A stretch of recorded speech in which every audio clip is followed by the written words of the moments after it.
BBC Sounds. Music, radio, podcasts. Just a gentle reminder, there's a little bit of swearing in this, so please don't tell your parents.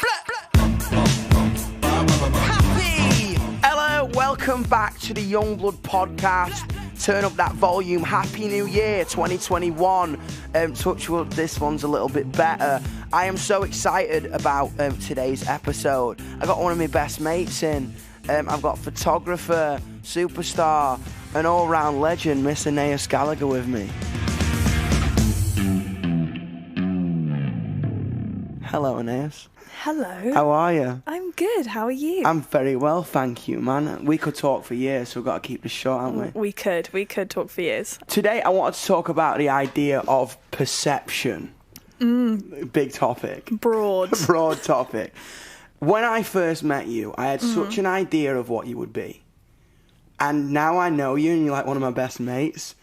It's completely not what I had in mind. At the start, I thought you were like, all right, man, how are you? Nice to meet you. Because when did we first met in LA? Yeah. Right? You were shooting me for a magazine. 3 years ago. 3 years ago. And then we just like ended up just hanging out all day and just like going to get vintage t-shirts and buying pizza. And going to the beach. And yeah, I just remember having completely a different perception of what you would be.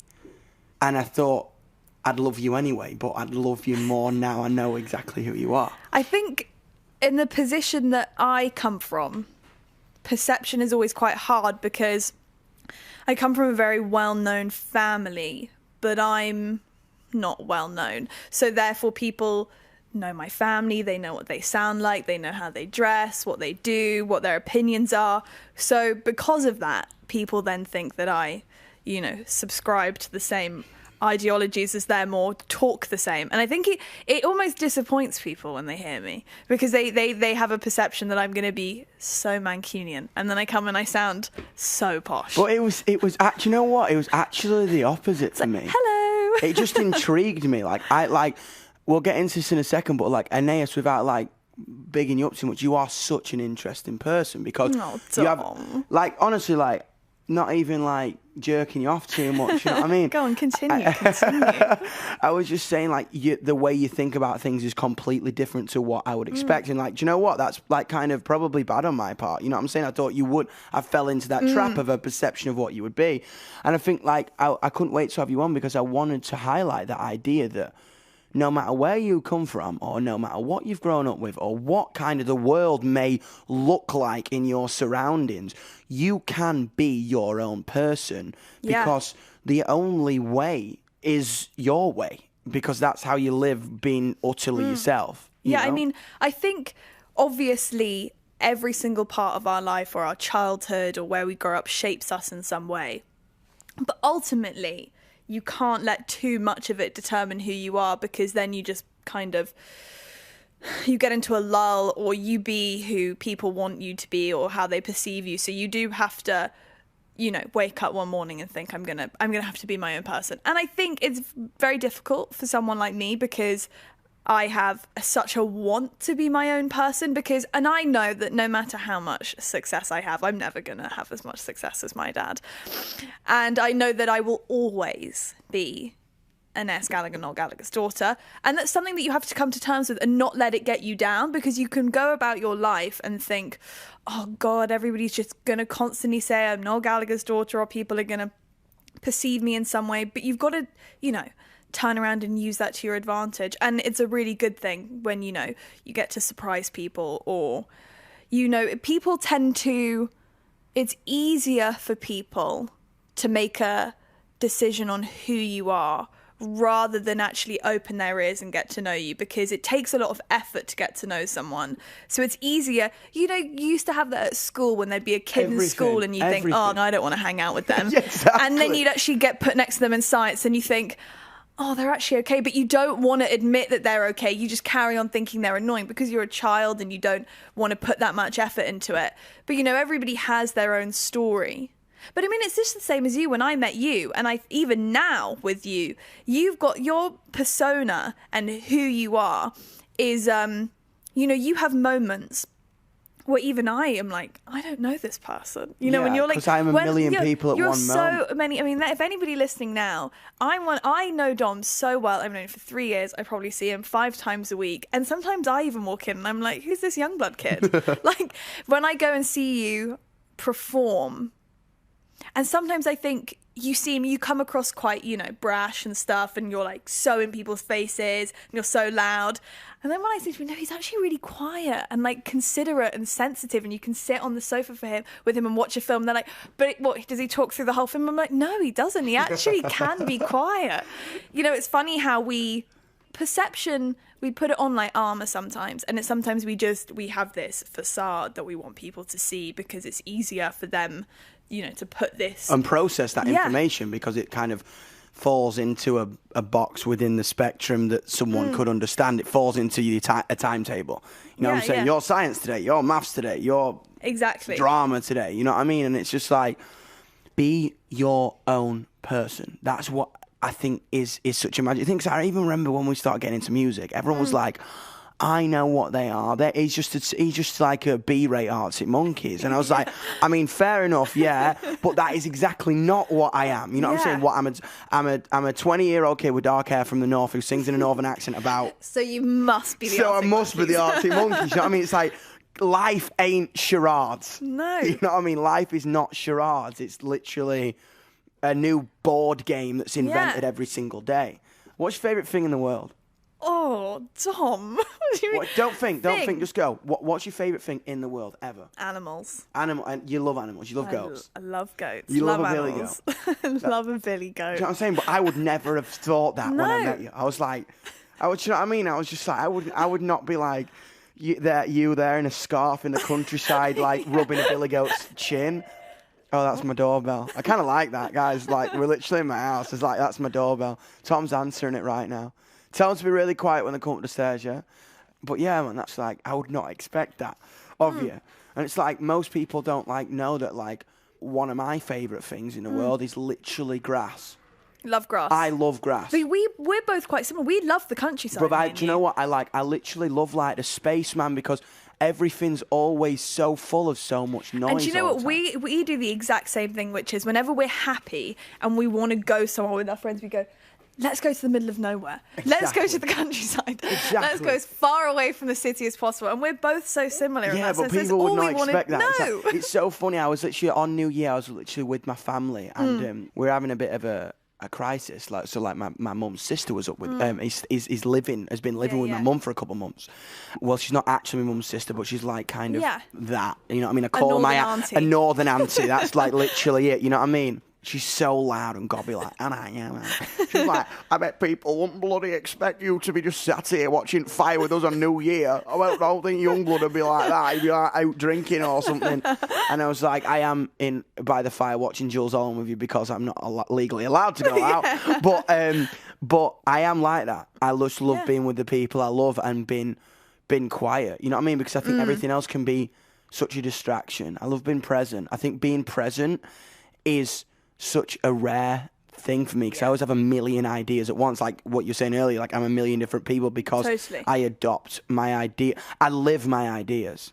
That's the thing. It's like I live my ideas. Dom has this thing where he gets really inspired by something and he lives and breathes it for 24 hours until he's sick of it. That's what you do. That's legitimately You eat it, you drink it, you dress it, you watch all the films on it, you listen to all the music, he becomes an expert on it, and then he makes himself bored. But that's because you've got such a like intense personality that if you love something, you can't let it go. You've just got to consume all of it. That's what I'm saying. All at the same time, and I think that's it. It's just like, if I love something, I need to know everything about it. Yeah, same like, with the Tudors. Yeah, I mean, exactly, bro. That's what I'm saying. It's like, I'll listen to one song on repeat. Yeah. Like, Tom goes mad. like Tom, like everyone, you all know Tom. If you don't know Tom, he's my photographer who's actually like flat buddies with Anaïs now, which is nice. Lives with me, exactly. Yes. I mean, it's all very incestuous. It's all very incestuous. But that's what I mean. It's just like, he plays me a song, and I'm like, I love that. And he'll be like, I'll hear you downstairs in the shower, and it's on repeat for 6 hours. And I kind of do it in secret, so no one knows, but I'll listen to the same song. Then you've ruined the song for Tom as well. So then he's like, oh man, I love that song, but Dom's been listening to it for 6 days non-stop, and now I just can't do it.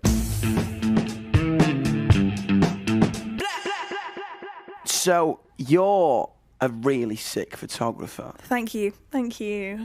No stress, man. No stress. Another. I'm not even going to deny it. And I remember that shoot in LA for the first time because I was kind of... No, but you don't remember. This is the thing, is Dom doesn't actually remember how it happened, how it all went down. It was this weird sort of serendipity in the way that I had... one of my agents had said to me, I was living in LA and I said, I'm really bored. I don't like it here. I want to do something. I want to work. And my agent said, okay, well, why don't you try and take photos of people? And I said, I hate everyone in LA. I don't want to take people in LA. They're all so lame.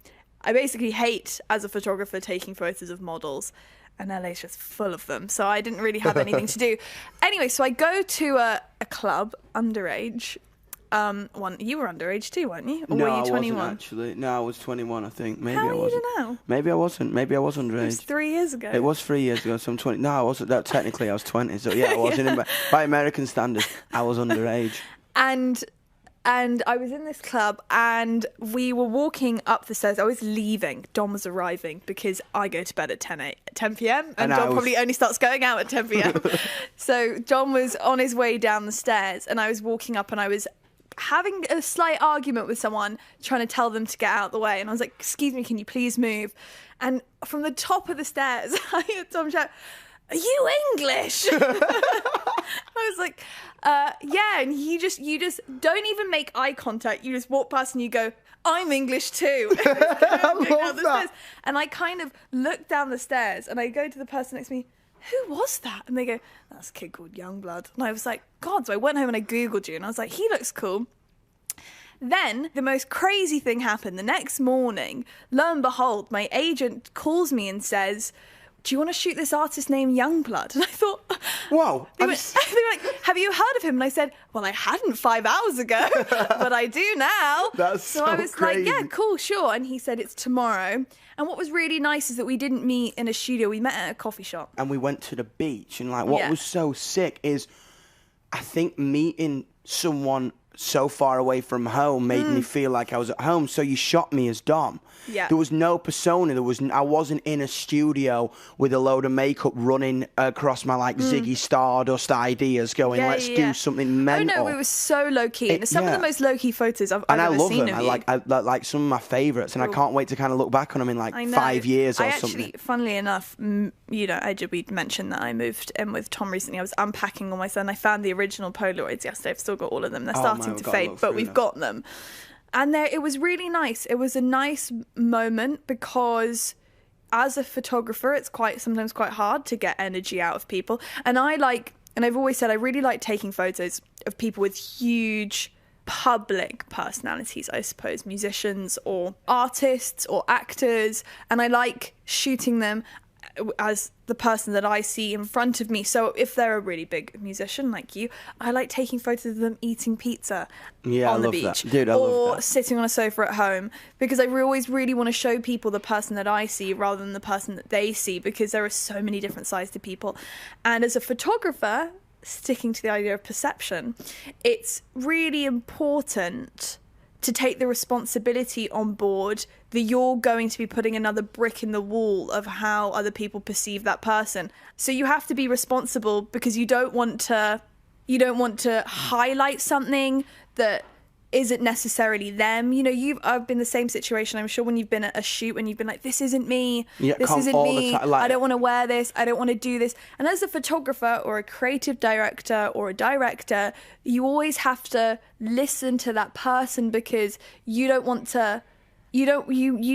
need to respect and honor the perception that they want to give off to the world and who they want to be. So that's why I love just walking around with a camera, and that's how I've always done shoots for magazines and things. It's annoying because I can't say give me half an hour. I say give me 4 hours for someone. Let's go for dinner. Let's go shopping. Let's walk around, and I'll just bring my camera with me. And you do it. But some people can't do it. Some people are really boring. Do you know, we actually do now after this, man. I made a video for you on tour. Do you remember that? Was also very similar. That was one of my favourite. Do you remember?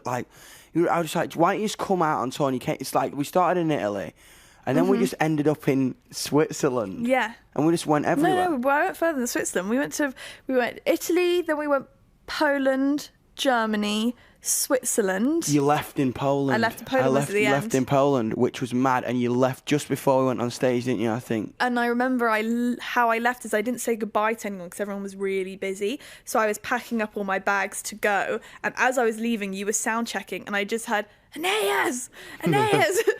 Over the speakers. And I came back in, and Dom was like, Gav, you had been like, where's Anaïs? And Gav was like, she's leaving. And you were like, you're not leaving without saying goodbye. Yeah, and I was like, ran and got you. I was like, I remember, because we were just jamming on stage. And I played bass with you just before I left. Yes, you did. We need to re-find that video. What? Yeah. Dude, that was so cute. It was mad, man. It was mad. We've had some fun times. Dude, and then I came up to your, one of our favourite memories was me coming up to your parents' house for your Christmas party. Oh my God, do you remember?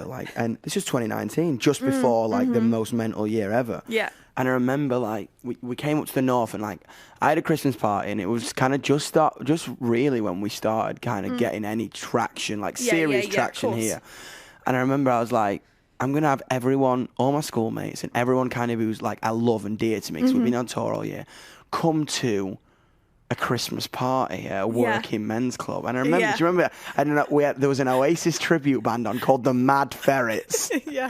And I remember the fake Noel Gallagher's face. Let's call him Joel Gallagher. Joel Gallagher's face when Anaïs walks in, and obviously she's got the eyebrows, so it just his face. I think he stopped playing guitar. The worst thing was when me and Tom will remember this, we were standing outside smoking, naughty children, and we were outside, and they'd kind of taken off their Oasis clothing uniform. They were standing outside having a cigarette in the break, and they said, what do you think about the band on then? And I was like, they're not very good, are they? And the guy was like, oh, cheers. And I was too drunk to realise, but Tom got in touch and went, that's him. Oh, that's so funny. But it made me laugh, and it was really great, and we got up and we sung together. We did. What did we sing? We sang Talk Tonight, I think. Yeah, we sang That's Talk my favourite Tonight. song, yeah. It was great. Just felt like home or something. It was like that feeling you can never get, never replicate until you're in it. It was literally lager from dirty taps in a working men's club. Yeah. Was just Chinese buffet. Legitimately, I literally went to my local Chinese and was like, right, can I rent you out for the night?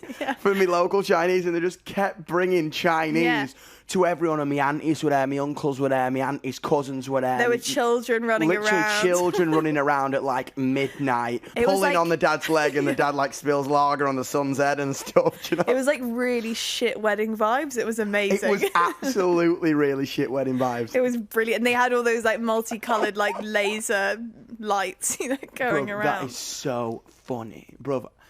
Probably one of the best nights of my life. Now I'm thinking about that. It's everyone was just there. It was actually one of the best nights of my life as well, because I was there with you and Tom, and it was the first night I met one of my best mates now, Jessica. Yeah. Mental. And then the next morning, I left your parents' cottage at 7 a.m. and I got the train home to London, and at midday I met my boyfriend for the first time ever. So it was a blessed 24 hours. Wow. I know. I didn't even know that. I know. I remember sitting at the pub with Tom saying, I'm going to go on this date with this guy I met on a dating app tomorrow. And Tom taking the piss out of him because he was a farmer and his name was Julius and he was really posh. And Tom was like, you sure you want to go on a date with this guy? Yeah. I remember this. She was like, Tom, you'll back me up on this. And watch his eyes go massive.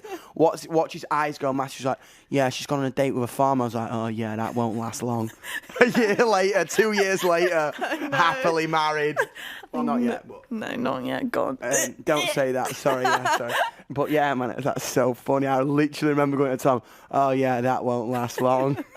I know. It was, for some reason, I always look back on it, and that some nights of your life, some days, some periods, what would be an hour or a month or a year, are just kind of sprinkled with fairy dust, and they have this amazing energy around them, and you don't know why, you didn't do it, nobody else kind of did it, it just happened, and it's something really beautiful. That period of time, probably those 2 weeks, then Christmas, was so lovely. But it's also, for everybody out there who knows that it's important not to try and then chase that fairy dust, because you're never going to be able to replicate it. You've just got to know that it comes and it goes, and you're at the mercy of the universe, and you've got to just enjoy the good times and the bad times, because without darkness, there's no light. I love that. And I love this. Thank you for coming on. I love you. I love you right back. Thank you for coming on. Can we have some lunch now? Yeah, let's do it.